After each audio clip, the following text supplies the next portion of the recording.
جگہ جگہ کی ٹھوکریں کھاتے ہوئے نظر آ رہے ہیں. اگر ہمارا ایمان مضبوط ہوتا تو یقیناً اللہ تبارک و تعالی ہمیں سربلندی عطا فرماتا. قرآن میں اللہ تبارک و تعالی نے ارشاد فرمایا ہے کہ یقیناً ایمان والے ہی سربلند ہوا کرتے ہیں. تو جب تم ایمان کو مکمل کر لو گے، اسلام میں مکمل طور پر داخل ہو جاؤ گے، تو یقیناً اللہ تبارک و تعالی آپ کو در در کی ٹھوکریں کھانے نہیں دے گا، آپ کو در در رسوا نہیں ہونے دے گا، بلکہ اللہ تبارک و تعالی آپ کو سربلندی عطا فرما دے گا. آج ہم تمامی حضرات جو در در کی ٹھوکریں کھا رہے ہیں، ادھر ادھر رسوا ہو رہے ہیں، یہ ہمارے اعمال کا نتیجہ ہے، ہماری بدعمالیوں کا نتیجہ ہے، جس کی بنیاد پر اللہ تبارک و تعالی نے ہم پر یہ عذاب نازل فرمایا ہے. میں نے آیت کریمہ پڑھی، یا ایھا الذین آمنوا ادخلوا فی السلم کافہ، اے ایمان والو اسلام میں مکمل طور پر داخل ہو جاؤ. تو اسلام میں مکمل طور پر داخل ہونے کا مطلب سمجھتے ہیں آپ؟ اسلام میں مکمل طور پر داخل ہونے کا کیا مطلب ہے؟ مسلمان کہتے کسے ہیں؟ آئیے نبی کی بارگاہ میں چلتے ہیں. اللہ کے نبی ارشاد فرماتے ہیں کہ مسلمان اسلام اسے کہتے ہیں کہ جس سے مسلمان بھائی، مثلا میں نے اللہ کے نبی کا کلمہ پڑھ لیا تو الحمدللہ میں مسلمان ہو گیا، اور سامنے والے نے اللہ کے نبی کا کلمہ پڑھا تو سامنے والا بھی مسلمان ہو گیا. اللہ کے نبی ارشاد فرماتے ہیں اسلام لانے کا مطلب کیا ہے؟ اسلام لانے کا مطلب کیا ہے؟ ایک ایمان والا ہونے کا مطلب کیا ہے؟ اللہ کے نبی بتاتے ہیں کہ اسلام لانے کا مطلب یہ ہے کہ اگر کوئی شخص اسلام قبول کر لیتا ہے تو اس کی اللہ تبارک و تعالیٰ ایک ذمہ داری عطا کر دیتا ہے، اس کو ایک ذمہ داری سے نواز دیتا ہے. وہ ذمہ داری کیا ہوتی ہے؟ ذرا غور سے سنیے. ہم مسلمان ہیں کہ اللہ کے نبی کا کلمہ پڑھتے ہیں، لیکن مسلمان ہونے کے ساتھ ساتھ اسلام کی ڈیفینیشن کیا ہے، اسلام کی پریبھاشا کیا ہے، اس سے ہم تمامی حضرات آگاہ نہیں ہے.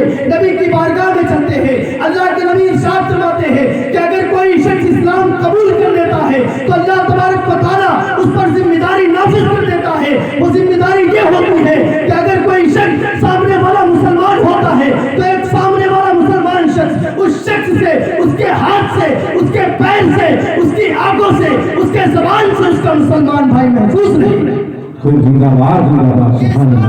اسلام میں مکمل طور پر داخل ہونے کا مطلب، اسلام میں مکمل طور پر داخل ہونے کا مطلب یہ ہے کہ اگر ہم نے اللہ کے نبی کا کلمہ پڑھا ہے، اللہ کے نبی صلی اللہ علیہ وسلم کا لایا ہوا اسلام ہم نے قبول کیا ہے، تو ہماری ایک ذمہ داری بنتی ہے کہ ہم اپنی زبان سے، اپنی آنکھوں سے، اپنے ہاتھوں سے، اپنے پیروں سے اپنے مسلمان بھائی کو محفوظ رکھیں.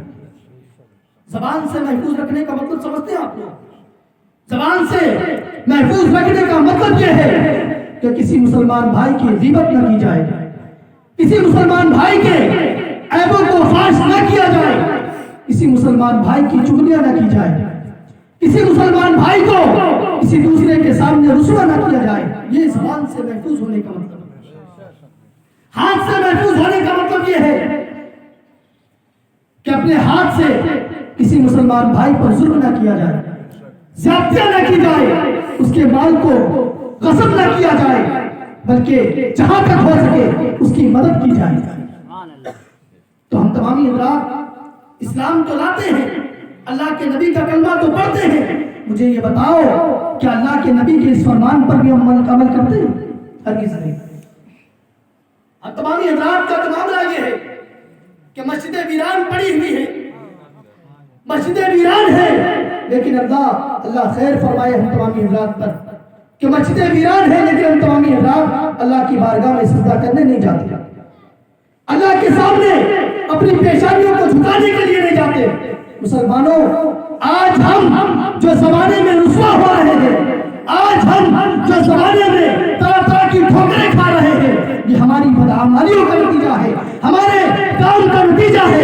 ہمارا انجام تو یہی ہوگا کہ جب ہم برے کام کریں گے، اللہ کے نبی ارشاد فرماتے ہیں کہ جب کوئی قوم بدعمالیوں میں ملوث ہو جاتی ہے، جب کوئی قوم برے کام میں ملوث ہو جاتی ہے، تو اللہ تبارک و تعالیٰ اس کو ایسے بیماریوں پر مبتلا کر دیتا ہے، ایسے بلاؤں میں مبتلا کر دیتا ہے کہ جو قوم اس کے برداشت کرنے کی قوت نہیں ہوتی. آج ہم دیکھ لیں، اپنے معاشرے میں دیکھیں، اپنے سماج میں دیکھیں، اپنے کلچر میں دیکھیں، یقیناً ہم تمامی حضرات ایسی بیماریوں میں جن کا کبھی نام بھی نہیں سنا تھا، ایسی بیماریوں میں مبتلا ہے، ایسی پریشانیوں میں مبتلا ہے جس کی فقط ایک وجہ ہے، ایک وجہ کیا ہے کہ ہمارے اعمال اچھے نہیں ہیں۔ اللہ تبارک و تعالی ہمیں اچھے اعمال کرنے کی توفیق عطا فرمائے اور پیارے آقا علیہ السلام کی شریعت پر بہتر طریقے سے عمل کرنے کی توفیق عطا فرمائے۔ میرا مزاج تقریر کرنے کا اس طور پر ہے کہ میں کچھ مسائل لے کر کے آیا ہوں آپ تمامی حضرات کی بارگاہ میں کہ جن سے ہم تمامی حضرات آگاہ ہیں لیکن پھر بھی ان پر عمل نہیں کرتے۔ میں تنبیہاً آپ تمامی حضرات کو بتاؤں گا، انشاءاللہ تبارک و تعالی آپ آئے ہیں تو کچھ لے کے جائیں گے، انشاءاللہ لے کے جائیں گے نا، اور لے کے جائیں گے، لیکن آپ کو میں ایک ذمہ داری دیتا ہوں، آپ تمامی حضرات کو سب کو ایک ذمہ داری دیتا ہوں کہ اگر آپ تمامی حضرات یہاں سے وہ مسائل لیں گے تو انشاءاللہ تبارک و تعالی دوسروں تک بھی پہنچائیں گے، انشاءاللہ دوسروں تک پہنچائیں گے نا، انشاءاللہ تبارک و تعالی۔ سماعت کریں کہ ہم تمامی حضرات قربانی کرواتے ہیں نا، کرواتے ہیں، قربانی کرواتے ہیں، لیکن ہم تمامی حضرات قربانی کروانے میں کیا، قربانی کروانے کا مقصد کیا ہے؟ اللہ تبارک و تعالیٰ کی رضا حاصل کرنا۔